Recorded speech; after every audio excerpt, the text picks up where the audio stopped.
Welcome to a special edition of the Darden Admissions Podcast. I'm your host, Brent Twitty, and you are listening to a new episode. On this episode of the podcast, I'm excited to share the latest installment in our ongoing Women at Darden Office Hour series featuring Senior Associate Dean for Professional Degree Programs Yael Grushka-Cockayne and Senior Assistant Dean for Admissions Dawna Clarke. As noted, this is an ongoing series, and if you're new to the podcast, you just started listening, or you're new to the Women at Darden Office Hour series, really encourage you to go back and check out those earlier conversations. Without further ado, here's a conversation between Senior Associate Dean Yael Grushka-Cockayne and Senior Assistant Dean Dawna Clarke. Well, we're going to go ahead and get started, and some other people may be joining us. I am so excited to introduce you all to an absolute rock star member of our faculty and senior administration, senior leadership of the Darden School, and a member of the quantitative analysis faculty, Yael Grushka-Cockayne. And let me just say, we've done this a couple of times. We are all in for a treat. You are going to be really passionate about taking her classes by the end of this webinar. I can assure you of that. Yael's research and teaching focus on data science, forecasting, project management, and behavioral decision-making. Her research is published in numerous academic and professional journals, and she is a regular speaker at international conferences in the areas of decision analysis, project management, and management science. In addition to being an award-winning professor at UVA and Darden, she serves as Senior Associate Dean for Professional Degree Programs. She serves on the Dean staff, and she's won the Darden Outstanding Faculty Member Award in both 2013 and 2022, as well as the Faculty Diversity Award in 2013 and 2018.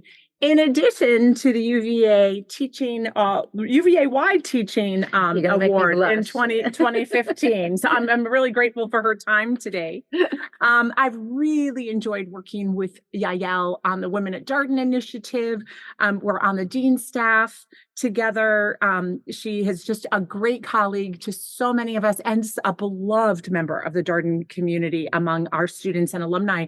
So please join me in welcoming Yael. Thank you. And thank you all for joining us today and for registering to listen and hear our thoughts. And I'm honored to be on this webinar. And I congratulate all of you for considering your MBA for one, and considering Darden especially. Yeah, absolutely. We have a nice mix today of some students who have already applied and are admitted, and others that are considering either the full-time program or one of the professional degree programs. Yeah. And we were commenting on how global and interesting and international the audience is today. And it's a great segue to talk about your background, Yael, because Yael has a really interesting global background. Can you tell everyone a little bit about your background, where you were born, and take it from there? Sure. So my dad was an academic as well. So when people ask me why I wanted to be a professor, I blame it on my dad or thank my dad because he had a lot of passion for his work. And so we lived in the US for a while, then we moved to Israel and we were back and forth. I was born in New Jersey. Some people know that. Not proud Jersey girl. Yes, there you go.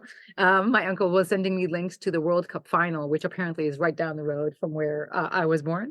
And then I grew up, I lived a little bit in kind of New York in the Buffalo area, but we were back and forth between Israel. And then eventually we moved. So I grew up in Jerusalem and spent my childhood there, served in the IDF, and then did my engineering undergrad in Israel before leaving. But ever since then, kind of after my undergrad and my engineering, I left to do my professional, activities. I worked in San Francisco and I lived there a couple of years and loved living in the Bay Area a long time ago around kind of the .com boom and bust. Right. So I've experienced that. And then from there, I decided that I need to live in Europe for a little bit. So I moved to London, where I spent 7 years in London. And I got my my master's at London School of Economics and my PhD at the London Business School, spending 7 amazing years in London. I got married there. I had my son there and expanded our family, and then eventually settled in Charlottesville after that. Okay, great. Thanks. Such an interesting background. And we've talked about this before, and I've seen a video that's on our website. about your early love of math and Yes. teaching. Can you Yes. talk a little bit about that? It's so interesting that you knew so young. I don't really, maybe it's, I point to my dad, but I don't know if that's fair. Yeah, I've always enjoyed kind of explaining ideas and explaining complicated concepts. I was always like a tutor, even from very, very young age, like elementary kind of level. Lots of activities with youth and scouts and instruction of various sorts. I was quants oriented from a young age, and just enjoyed and gravitated towards problem solving and the beauty of math. And as I matured kind of around my high school, beginning of my career, I wanted to use math in a much more practical manner, I would say. And so at the time, industrial engineering was picking up and it was becoming a popular field, and it became through conversations with folks who maybe have had exposure, I realized that it's an area. Sometimes people like to call it management science, operations research eventually. But it became apparent that there's something called applied math, or math that is used in the real world, especially specifically in, let's say, business settings. So why is math useful? Because you can formulate problems, you can find many unknowns, you can optimize processes, you can think about statistics, and all of that relies on some kind of quants capability. And so, that was how I took a passion from when I was young and turned it into what now is my career. But, And now fast forward, you're on the quantitative analysis faculty at Darden. And I know you teach a lot of very popular and relevant classes. Can you tell the audience a little bit about what you teach? Sure. So, Darden is one of the only schools, there's a handful that has a quantitative analysis unit or department. Not all business schools have that. Sometimes it's under operations. Here we have a quantitative analysis area, which is an area with my colleagues. We all teach various tools and methods that are relevant to different aspects of the business. So we teach a course called decision analysis. Again, not one that you always find in many schools, but hugely valuable and very important in my mind. And I think our students agree. Decision analysis is a course that talks about how do you make decisions? How do you think about solving complicated multi-objective problems? How do you think about optimizing the decision to your goals?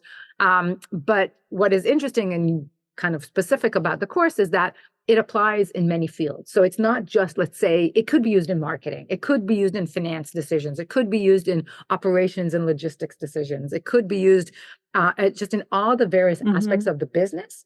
And so we teach the methods and we teach the kind of framing, but we give many examples from many different disciplines and different domains. So that's kind of one of the courses I teach. I also teach an elective on project management. Again, a course that is multifaceted. So project managers today have to be good communicators, good leaders, have good EQ, but also be able to do quite technical, savvy things. The course talks about managing multiple stakeholders to running very sophisticated analyses with machine learning and AI, because really you can see throughout project management, all of the influences. You need to work with people, but you also need to be rigorous in your planning and in your execution. And so the course tries to provide exposure to all of that, including some agile tools that are very common these days out there in the wild. So those are two courses. I've also taught data science in the past, which of course is super relevant these days. Trying to kind of stay at the front of what's interesting in the business world today. Another question I have is that I know at one point you taught a class or maybe a segment of a class on leading in uncertainty, and then also did a podcast with Mike Lennox on good disruption. Can you talk a little bit about both of those? Because talk about leading, the relevance of teaching during uncertainty at this time in our lives and things. Can you tell the audience a little bit about those elements of what you teach? Sure. And it might sound initially a little bit disjointed, but they all make sense together in a portfolio of activities. So one, I'll say about leading in uncertainty. It's interesting. You mentioned that I'm with you on the dean staff, and I have a leadership responsibility at the school. I stepped into my leadership role around June of 2020. So if you think about the degree of uncertainty that we were facing then, it was probably the highest it's been for a while. And so I learned personally a lot about leading through uncertainty as well on my own, from my own experience. But when we teach decision analysis, a big part of what we teach is about thinking about the future, because you're making decisions, and what makes decisions hard is typically that the future is uncertain. Sometimes the uncertainty is something you can articulate and you can describe with statistics or probabilities and quantitative ways. Sometimes the uncertainty is more of an ambiguity where it's really unknown, and you don't even know what you don't know. But our frameworks for decision analysis kind of hold there, and they help us think through leading through those uncertain times. It relates to some work that also exists in the project management area, which is an area that also thinks about uncertainty and how you plan and execute in environments that are more uncertain or more ambiguous. And so how do you think about experimentation? How do you think about working with parallel teams? How do you think about trial and error? When can you actually sit down and plan a whole Gantt chart on your next stages versus having to do more of an iterative kind of quick iteration agile approach? All of that comes together when you're teaching the concepts like leading under uncertainty. So that's that aspect. Right. Then you asked me about my podcast with Mike. It's been lots of fun. We've been doing it for over a year. We had our special annual anniversary. And it's called Good Disruption. Good Disruption. Right? Yeah, that's what I thought. Okay. You can find it on Ideas to Action or Darden's website. And we choose, typically what we do is each episode, we choose a different area where we see some kind of disruptive technology. So it has to be some technology. And we debate what are the implications? Why are we seeing that disruption now? What is the nature of the disruption? Who is it going to disrupt and in what way? And then try to kind of have an assessment of whether this is a good disruption, a bad disruption, or no disruption at all. We often bring, because Mike and I, we know a lot about a lot of things, but we don't know in detail for each one of these disruptions. So we try to bring experts. Sometimes we bring experts from UVA, sometimes from Darden, sometimes from outside. Yeah. Oh, nice. And we've talked about everything from, of course, AI and generative AI to, self-driving cars, to curated meat, to precision medicine, to all of these types of cultivated meat. So all of these types of innovations, and it's been lots of fun. It sounds fantastic. My plan is to tackle 3D fashion and new technology around materials and fashion. That's on the horizon. That's one of the next ones that we're going to work on. Okay, well, I was going to ask this later, but as long as you brought up fashion, Yael has some really interesting elements of her personal background too. Tell everybody just a little bit about your family, some of your interests. I know you're an avid runner, fashion, etc. I like to spend money on shoes. I don't know that I would say she fashion. has a great shoe selection, actually clothing too. So. Yeah. So in my free time, which I have some of, but not as much, maybe as I would like sometimes. I have two kids. I can kind of say they're high schoolers. My daughter is starting high school soon. So two teenagers in the house. Wow. Lots of fun times. Yeah. So that keeps me busy. I do love to run, especially me and my husband like to run together. So there's lots of running in Charlottesville. Yeah, and, nice. And even in DC, when I go up, the EMBAs have a running club. So we meet in the mornings and we run. Oh, nice. It's lots of fun. It's beautiful, beautiful running tracks around DC. And so that's definitely something. I love TV and movies. So I'm a big movie buff, Oscars and all that. Coming up. Yeah, coming up. And one of my alums, I met up with a few alums in Boston last week, and they reminded me that we did a forecasting competition of who's going to win the Oscar. Oh, wow. I like to do that once a year. And yes, I do like to buy shoes.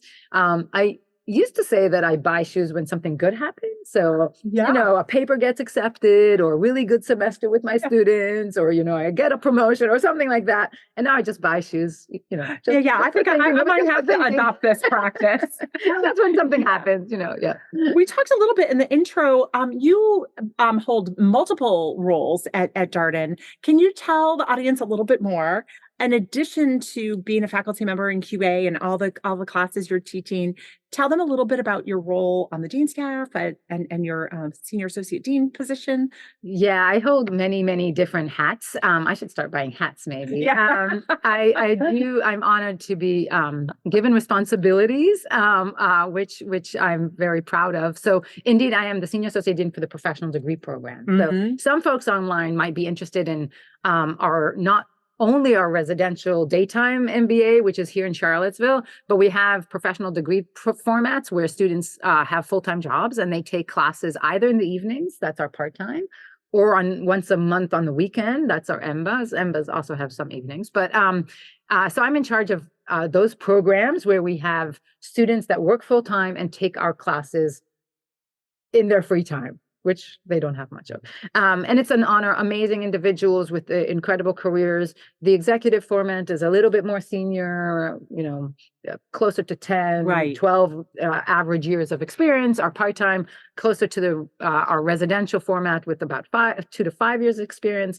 And primarily, those classes are held in Northern Virginia. So our faculty some of them live there, but many of them travel from Charlottesville. Same faculty teaching all formats. The students start here for a week, and then most of the programming is up there, and then they come down here at the end.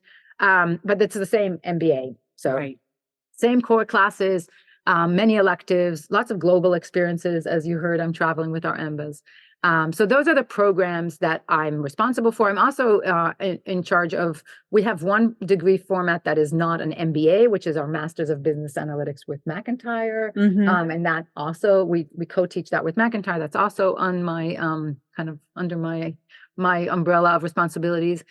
I work closely with the School of Data Science at UVA. So we have a collaboratory, kind of a team that comes together to talk about joint opportunities between work at the School of Data Science and Darden, primarily data science and business. So everything to do with AI now in business, and find opportunities to collaborate on research, on teaching, on various events. We had a big conference in DC just a couple months ago. So that's also something that I'm heavily involved in. I'm a member of our trustees on the foundation board. And then finally, I think we're going to talk a little bit about, I've been heavily involved, one of many faculty in the Women Darden initiatives, trying to continuously talk proactively around ensuring a great experience for our women students, faculty, alumni, and just strengthening that community. Yeah, that's amazing that you're able to juggle that much. She has endless, boundless energy. So more than others. Yeah, it's great. With all the roles that you play, you have this great perspective, being on the trustees, serving as senior associate dean, you're in the faculty. What are some of the one of the things I love about Darden is the positive momentum here. Yeah. Can you talk a little bit about any new initiatives or momentum that you're excited about? Well, first, I love the fact that we do have, I'm going to relate your question and try and address another question that I see in the Q&A related to diverse backgrounds. Darden's always been a great place for folks from various backgrounds. Okay, so we've, since I joined in 2009, so almost 15 years ago, almost, since I joined, it's always been the case that our classroom is hugely diverse in terms of backgrounds, in terms of folks we have a sizable folks coming from the military. We have folks that come from Teach for America, and we have folks that come from, teacher jobs or journalists, including, or in addition to all of the folks that come from consulting backgrounds and maybe more traditional kind of banking roles and corporate roles. So we have a whole array of backgrounds, professional backgrounds. Many folks come from international places. So we have a personal demographic background. And Darden tries to continuously both empower, benefit the community, benefit from all those backgrounds, and continuously think about, okay, what else can we be doing? So for instance, the case method in itself, and case method might be too broad of a term. Darden Classroom is very participatory, very student-centered. Yes. So by default, I would say that our environment benefits and celebrates those diverse backgrounds, because we look for diversity in our cases. We look for diversity in our protagonists. We look for diversity in perspectives in the conversation, and all of the different backgrounds help for that. And that's something that we embrace and we celebrate, and we quite frankly need in order for the case method to work and for the discussion for it to be so robust. So robust. And so that's something that I think at Darden we benefit from, and we utilize, and we encourage in terms of our audience and our student participants. In terms of what else do we do and what kind of new initiatives have we seen, we've been always focused on making sure that we have a robust and a solid pre-matriculation program. So Mhm. ensuring that folks have many ways to come prepared and to Right. get engaged with the It's true. community. We have Darden before Darden. We have a similar offering for the professional degree students in Northern Virginia, where folks have an opportunity to practice and participate in a case environment, Right. learn some basics, learn some technical terms without feeling like it's this, the graded environment that comes later. So they can kind of come in and do some pre-work. We've offered programming and exposure to courses online, so folks can take these online courses that we provide that our faculty have invested in to come better prepared. So everything to do with we have international orientation to bring folks Right. to help them get settled in advance so that by the time school starts, everybody's on the same page. We have over the years have had other various programs for, let's say, folks who are interested in entrepreneurship to come and start to connect with the entrepreneurial community. So we've had all these various programs thinking about the run up to Darden to ensure that folks have many different ways to kind of get accustomed, get ready, and to feel as comfortable as possible when things start. Yeah, absolutely. Yeah. I'm seeing a question in here. Yael, can you talk about Yes. opportunities that students have to support faculty members, Yes. say in research or case writing? Yes, definitely. So there's a great opportunity, quite unique, I would say, that Darden encourages independent studies. I did a recent study. I collected some data over the past 4 years, maybe. Over 700 academic credits were given to students that were working with faculty on independent studies. Wow. Just huge volume. Yeah. Really impressive. hundreds of students and faculty engaged in hours of work where it's much more one-on-one or maybe one-on-two. So one faculty with 2 students, one faculty with 1 student, or with 3, small groups of teams working on independent studies. Quite often those independent studies are cases. So the student has a case that they want to write, a company that they're interested in, a problem that they face themselves, or the faculty needs something for the classroom, a problem they want to demonstrate. They can come together, make a game plan, say, okay, how are we going to tackle this? Are we going to interview the protagonists? Are we going to collect firsthand data? Are we going to go and do site tours and visit the company?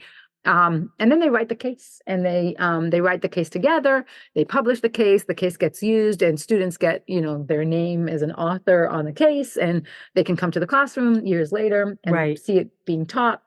It's really rewarding. And it's always a way for students to get, just a firsthand exposure to the faculty, work side by side. It really builds a bond in a unique manner. The students that I wrote cases with, you know who you are often the ones that I end up, staying in touch with for years to come. And I always kind of make sure that I keep them posted on the progress of the course or where I use the case. And so it's really rewarding. Speaking of Yael staying in touch with students, I love, sometimes we're in a dean staff meeting and she'll come in and say, oh, I was at the Lady Gaga concert last night with 3 Darden alums. And I think it's just such a beautiful thing that you have formed these meaningful relationships that have, continued with alumni. It's such a nice thing about you. I'll tell you, when I started my job here, one thing that the faculty were very proud of then, what they were trying to sell to me was that Darden faculty are known to be pretty stable, meaning they join Darden and they stay here for a while. There's many reasons for that. People love Charlottesville. People love the environment. It's a really good place to work. But then when you spend a little bit of time here, you realize pretty quickly that it's because faculty love the students. Like, they just appreciate and admire so many of our students. I think Darden students are among the best out there. There's something about this community when you come into a relatively small environment where there's a lot of emphasis on community in classroom and outside of the classroom. There's a high accountability. Everybody shows up prepared. Right. Everybody's committed to the learning process together. We all help each other out. We're not competing with each other, but we're collegial. We care a lot about, and we're very proud of that. And so the students are both humble and inspiring at the same time. I remember meeting students here, fell in love with my first class. I was new, they were new. It was like week two of the class, and they were new first year students. I was new to Darden, and I walk into my office and it was filled with balloons and decorations. They surprised me. They surprised me. It was so sweet. What a bonding experience. I know. Everybody's new and that's so nice. And so I'm still in touch with many of those from that initial class of 2011. But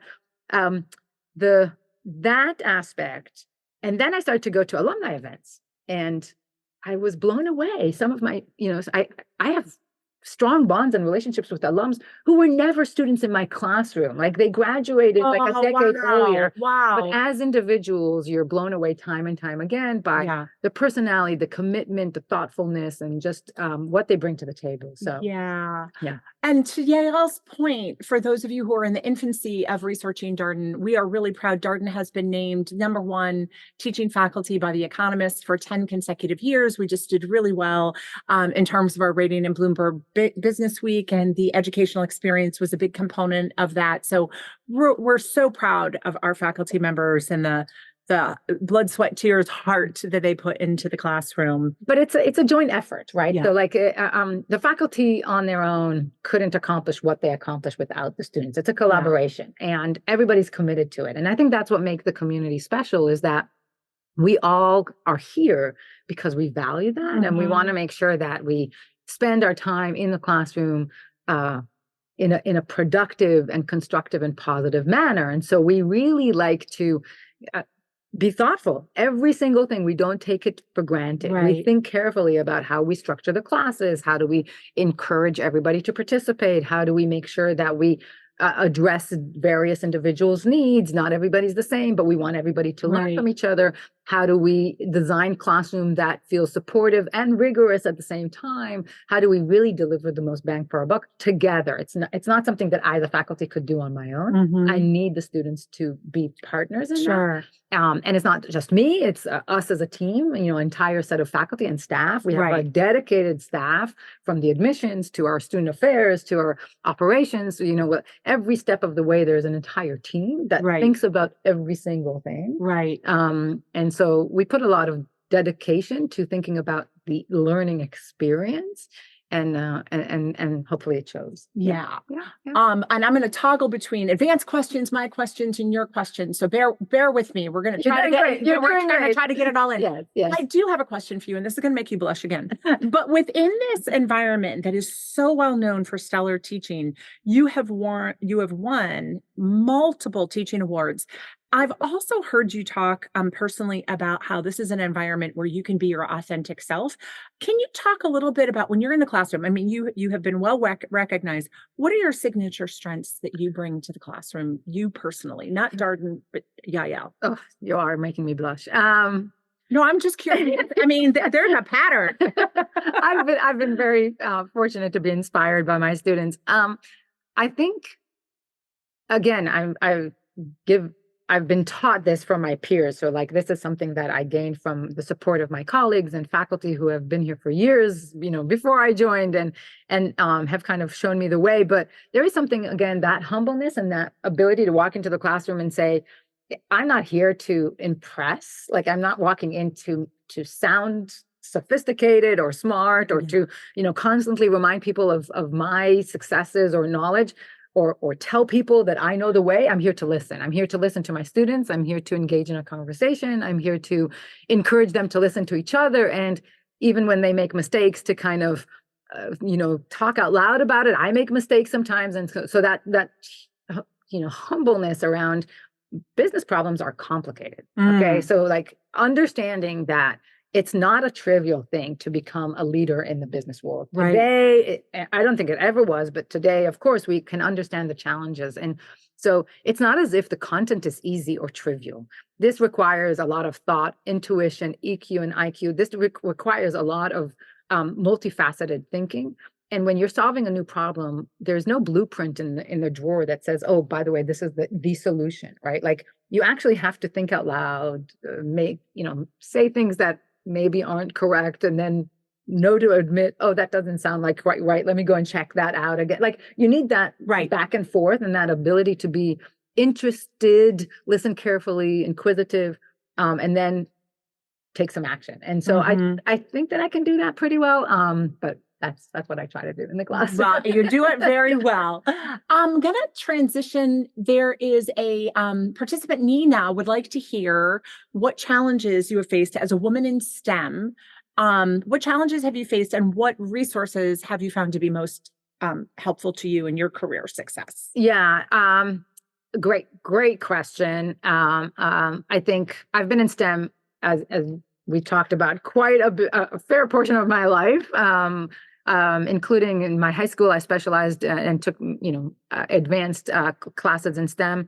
I think one of the challenges has always been to find role models. So it's also my solution, right? Like it's also my tactic, but it's to find people that you can feel comfortable sharing with, that give you advice that you then know how to act upon. So sometimes people give advice that is not that helpful. And so you have to find people that think like you, that can express some support in a way that you can act upon. So for instance, a classic, okay, I'm gonna say something that might be sound a bit odd, but I often get people telling me, oh, Yael, you need to say no more often. Like that's a go-to answer. And maybe this is not necessarily just the STEM part of things, but Right. maybe it's Just leader more, and women in leadership. Yes. Yeah, you have to say no more often. You have to protect your time. I don't disagree with that, okay? But that kind of neglects to maybe understand who I am and kind of my personality and the fact that when I say yes to things, it's not that I feel like I'm doing people a favor or I say yes because other people, Right. are convincing me. I have a lot of interests. I'm super excited. Yeah. I get excited easily. And I like to do a lot and to be everywhere. Like that's just my tendency. And so understanding that by default, I'm probably going to say yes too often. I'm probably going to spread myself thin. So given that that's what I do, how can I make the most out of it? Like, what is it that enables me to be successful given those circumstances? So for instance, I need good infrastructure. I need to know that things are taken care of in different ways. I need to ensure that, my kids are happy and taken care of. So I am not distracted by certain things. So how can I ensure that that is the case to enable me to do what I want to do is the type of questions. And sometimes finding mentors that can help is really, really useful. So STEM, let me answer one more thing about STEM. Yes. Because I find it, I've been doing this for a while and maybe I can finally articulate some of it, but there is sometimes this notion that you have to use sophisticated terms, talk complicated, express ideas in complicated manner to be thought as an expert. I don't do that. Right. Meaning, my superpower, it turns out, again, it took me like over 20 years to maybe figure this out, but I think it's fair to say that my superpower is actually taking complicated ideas and expressing them in a really simplistic and accessible manner. I ask a lot of questions. I'm not afraid to say, I don't understand. Explain it to me again.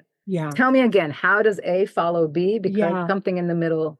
Like, let's dig in deeper and deeper and deeper. So until I understand the logic, and it has to be very simplistically expressed, until I can write it out, I don't understand it. Like I don't let something kind of be vague and ambiguous and I'll just jump over it because I'm afraid to reveal that I don't know it, right? So that kind of tendency in STEM, I think, is really important because things can get complicated, but there is a way to build those building blocks to understand them, and then you can break it down to build it up again. And I find that really empowering. I think my students do too. And I think it helps me actually write pretty sophisticated papers eventually. But I have to kind of break it down to the very basic, parts. So for instance, I joke around with my co-authors sometimes. Very often I'll ask when we develop a paper, oh, how did we get to this result? Let's say somebody brings to the table a result. They'll say, how did we get to the result? One of the answers I don't accept is when somebody says to me, I did the math. I say, okay, don't tell me you did the math. Show me the math. I can understand it. Walk me through the math. Your thought process. Correct. If I'm not intimidated to ask for somebody to teach me that. And so if they can explain it to me, if they can show me the math and explain it to me, then I buy it. And then I can kind of own it and go with it. But I'm not intimidated when somebody says, oh, I did the math. I don't just assume that it's okay, even though I don't understand it. I actually want to make sure that I do. So I think that's heard you talk really in an impassioned way about the case method, the benefit of the case method, the benefit of the Socratic method for students to develop the skill of asking questions. Correct. And can you elaborate just a little bit about how Darden, as a school that emphasizes the Socratic method, cultivates this ability to probe and ask questions? I think our students leave Darden better than faculty. Why? Because by the time they graduate, they've seen 500 case. I mean, they have the 100. They have 100 case party. They have the 400 case party. I think they see about 500 cases by the time they finish. They see an array of faculty of all different styles, not just Yael. They see, dozens of faculty. So by the time they graduate, they've exposed themselves to so many of these discussions where they're routinely hearing folks ask questions. So then when they leave, they become experts at asking questions. And I want to pick up, I know that there's some questions about women at Darden, but I want to relate this to specifically why I think our case environment and our student-centered learning is so powerful for so many women, not all, but so many women out there. It's because sometimes there's a tendency to almost apologize when you have a question. Right. You're right. To say, oh, this might be, people caveat with, this is a small question, a dumb question, a silly question, or I shouldn't be asking this question. It might not be the right time for this question, or there whatever. Is no such thing. There is no such thing. Right. And the Darden classroom kind of empowers everybody, not only women, but everybody, to recognize that questions are really important. Mm-hmm. And when you have a question on your mind, very often there's at least 10 students or 10 other people in that conversation who have that question. Right.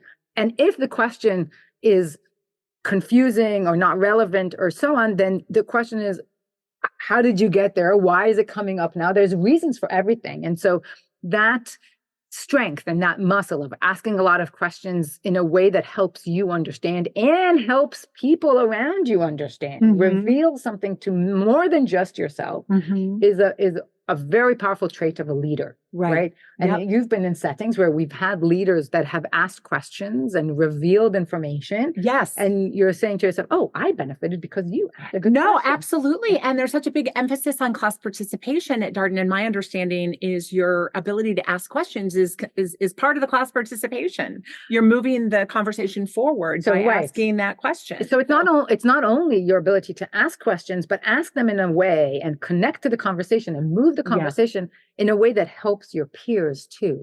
We talk about leadership in the classroom, which is kind of a weird thing for us to think about. It's not just you asking good questions or you knowing a number that solves part of the case. That's not what we talk about when we think about good participation. Right. When we talk about good participation, it's the way that you engage and ask questions that everybody suddenly perks up and says, oh, that was very insightful. That helped me. Right. You asked a question that helped me. Yep. And that's kind of what makes perfect sense. Yeah. Related to this topic of cases, there is a question about when faculty members come into the classroom. Yep. Do they come in with a predetermined answer and try to guide that conversation toward that conclusion, or is there a deliberate openness to allowing answers or key learning outcomes to evolve organically? Can you talk a little bit about that? Yeah, it's a really good question. It is a question, and it's a part of the beauty and the magic that is the Darden classroom. If you came to my office after class, like let's say I taught a class at 8 a.m. If you walked by my office at like noon after, that day, you would be surprised to see on my board the exact same decision tree that we did in class. And yet in class, the students felt it was so organic. It came from the students. And I had it on my board all along. Yeah. So there is something to be said for the power of the chalk, right? Like and yes, we do use chalkboards, but if I have the chalk, I can steer the conversation in a way that I know I would like it to go. Right. Now, we are open as faculty, of course, by definition. You never know exactly what students are going to say. So I can't totally create an alternative narrative on the board that doesn't come from the students. So there is something very organic in each conversation. We don't know always where it's going to go, and we are prepared to go in different avenues. So we have like a plan B, a plan C, different scenarios. But we always have the next question in our back pocket. We know where we're going to go to next. We know what we're going to ask, and we know how to tie it up so that we walk away with a set of learnings. I will say to Ryan's question, we don't always get there, meaning because we're willing to improvise, we will get to some other points and not always complete the entire set of questions that we've walked in with. And that's okay. We can come back the next day and tie things up. Some stuff is more critical than others. We have mechanisms for doing that, so trying not to force the conversation, let some organic discussion emerge, and yet still ask those guiding questions that take us to where we hope to be. Great. The questions are coming in faster than I can keep up with them, but there was one that disappeared from Luke, and it was a really great question. And he said, as a man, I'm really interested in the universal challenges that underrepresented minorities and women face, and how does that wisdom come out in the classroom? Could you address that as well? I think it's a great question. So I think everybody who joins our community, whether you're a male, whether you're whatever race you are, whatever background you have, whatever identity you have, both demographics, socioeconomic, whatever it is, there's a role that you play in the classroom, in the sense that you can either be listening carefully to the different perspectives that you gain from people that are different to you, listen to what you have common with folks that you find kind of a similar train of thought, and help facilitate and be that ally in the room in a proactive way. And that's something that we all have to practice, because we're all like ourselves. Yeah. We're also always an ally to somebody, some other, and evolving in that way constantly. Yeah. And understanding the nuances of pain points that different members of the community feel, or subtleties in how we grasp various tension points around thinking about a challenge, thinking about a societal problem, thinking about a business solution. Like, our ability to listen empathetically, to understand that not everything that we thought is the ultimate truth, or there are multiple simultaneous truths that can be held. Yeah. And proactively doing that, and then learning how to channel and defend and make room and space for those voices is something that I think we all go through. And so to Luke's point, like, I think that that's true for, white male students, internationals, women, various identities, whatever your inclinations is. Always be thinking about, yes, your identity, how you voice that, how you bring that to bear, but also what is it that you're learning from others that you can help engage with and become an ally to. Right. Well, such a good point. Okay. Really great question from Francisco. Yes. Who is asking if you can talk a little bit about some of the informal ways that faculty members interact with students outside. I laugh that there's too many. There's so many. And some people may not know about First Coffee, for example, but could you talk about those some of the informal ways you connect? Oh, yes. All the time. Yeah. Yes. I know there are many. I do connect informally quite a bit. I'm trying to remember what I was doing Monday evening, but I feel like I was doing something with students. Like, I'm constantly busy and engaging with our students. Everything from, I had dinner at a student's house with a small group this week. They invited me. Indeed, we have First Coffee, which is a moment to come together and check in with everybody once a day. That helps. Sometimes we have conversations around career. Sometimes we have conversations around academics and the study. Sometimes we hold movie nights together. We judge talent shows and drag shows. That's right. You've been a judge. Everything. Yes. Everything. So we really have many different ways in which we come together and we interact and we kind of join forces. Again, it's part of why we are here. Faculty want to get to know the student inside and outside the classroom as humans, as individuals, as people. We want to get to know you and what makes you tick and what you're excited about.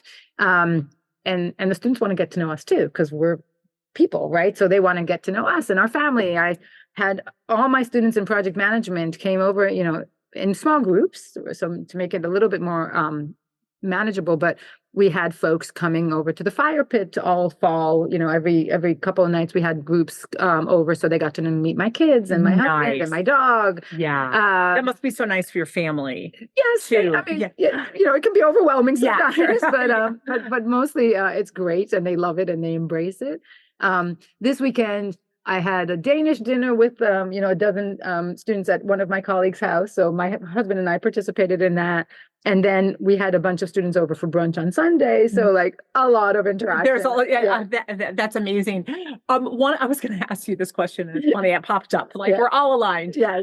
Question from Abhinav says he loves your energy. It's giving him great insights, and he's feeling energetic. We've talked about this in the past. I mean, your energy level is just a wonderful asset of yours. I think this is going to tie into like a pearl of wisdom that you could impart. Because I've heard you talk when I've asked you about like, where do you get your energy? How do you manage it?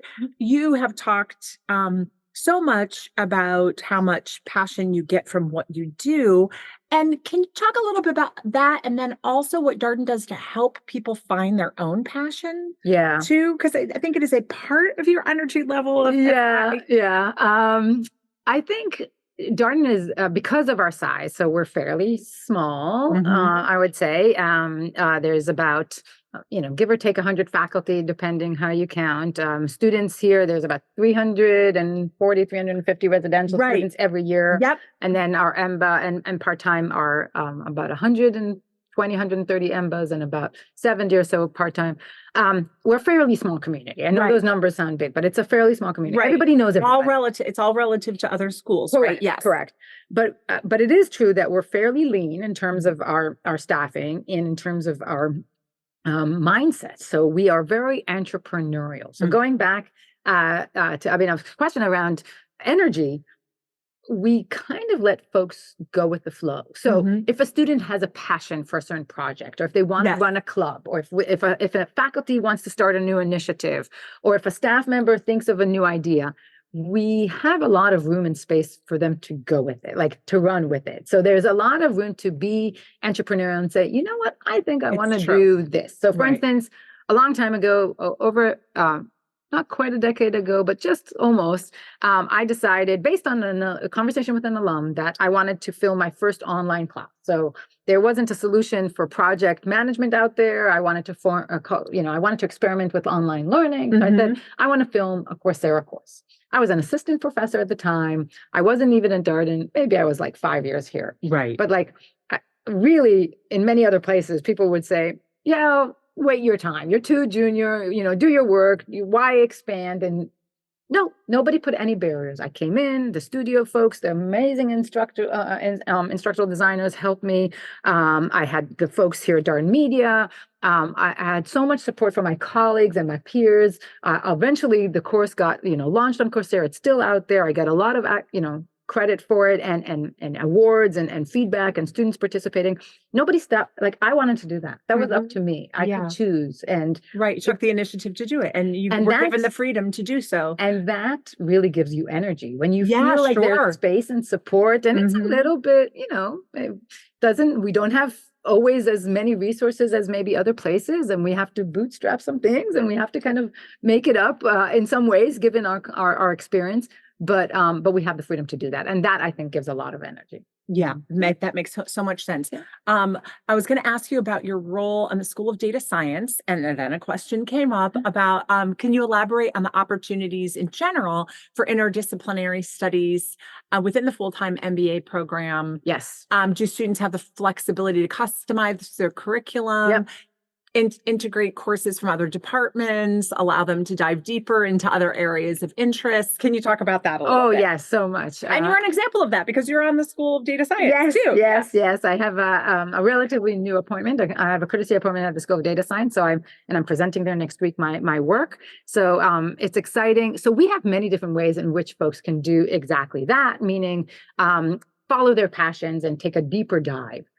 Many of you know the Darden MBA starts with a core. So like we have that breadth. So when you start here, you take courses in all the areas and they're all required, and you kind of get a broad exposure to the enterprise, to the business. But then you can go deeper, and that depth that you can go through either in your electives. So when you choose your electives, you can choose many different courses. You can take these areas of more specialization, if you will. So you can take a concentration in certain areas. For instance, you can take a lot of management science classes. That would be stuff that I do. You could take courses that are maybe more finance or sustainability courses. Depending on your passion, you can go deep and take many different classes that will give you that concentration. Another thing that we have, some students, maybe perhaps not as many, but some definitely take the opportunity to take a dual degree. So we have a sizable, actually a growing group that does like a dual degree with the School of Education. So they walk away with a ed degree and a business degree. Right. We have a few students that take a dual degree with the School of Public Policy, with the School of Data Science. So they walk away with a technical data science degree and an MBA. So folks, or engineering, of course, the law school and the med school. So there are many different ways in which folks can take a dual degree, and they walk away with two, which again gives them that ability to go deeper and to specialize. Now, if you're not quite there yet, meaning you don't want to take a double whammy in terms of degree, you could definitely take classes in other parts of UVA. Of course, sometimes there's calendar schedule challenges that you have to make sure that align, but you are allowed to take classes outside of Darden on main ground. Yeah. And some of our students really, really benefit from that. Yeah, that's great. Yeah. Super. I do want to cover one. There is a very common question in here. I'm going to switch to admissions for just a moment. Lots of questions about test flexibility and our test waiver. So I'll just take a minute to explain that since there are so many questions. Okay, so when you apply to Darden, we have a fairly progressive approach to standardized tests. Our philosophy is that it's 2024. In this day and age, there are lots of ways you can demonstrate that you are academically prepared for Darden. Yep. You can choose to take a test, and the most common tests that people take are the GMAT and the GRE. But for those of you who may have considered law school or medical school or in one of those joint degree programs now, we know how to calibrate LSAT scores and MCAT scores, and we'll accept those as well as the executive assessment. So there's lots of test flexibility, but we also have a test waiver. So if you are someone who has a lot of what we call alternative evidence that you can thrive academically at Darden, you can complete a test waiver, and we will evaluate your candidacy to be granted a waiver. So we worked pretty hard with enterprise analytics to see what else in an application correlates with academic success at Darden before we embarked on this. And we found some interesting things, like the interview correlates really well with academic success at Darden, which makes sense because your ability to your interpersonal skills, communication skills, translates into the classroom. Your grades correlate more than any test scores. So we continuously study that. Things like, is there a correlation with HBS core or CPA or CFA? So we do have a test waiver. There is a committee that looks at the test waiver applicants. I would not recommend applying unless you really feel like you have compelling alternative evidence. Those forms of alternative evidence are outlined on that application form. So I hope that helps. There's also been a couple questions about the new GMAT focus. So we are accepting the legacy GMAT and the brand new GMAT focus.